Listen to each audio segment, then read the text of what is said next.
বয়স বাড়ার সাথে সাথে আমাদের প্রত্যেকের তিনটা বিষয় সম্বন্ধে খুব ভালোভাবে আমরা উপলব্ধি করতে পারি। প্রথমে হচ্ছে পাওয়া জিনিসের কদর নেই। যে জিনিসটা আমরা খুব সহজে পেয়ে যাই, দেখা যায় সেটার আমরা পরবর্তীতে মূল্য দিতে পারি না।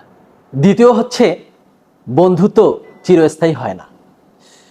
জীবনের সময় পথ চলতে চলতে আপনি যত স্থান পরিবর্তন করবেন এবং যত সময় পার করবেন, দেখবেন পিছনের অনেক বন্ধুবান্ধবী আপনাকে ছেড়ে চলে যাবে। আবার যত সময় গড়াবে আপনি নতুন মানুষের বা নতুন সম্পর্কের সাথে আবদ্ধ হবেন।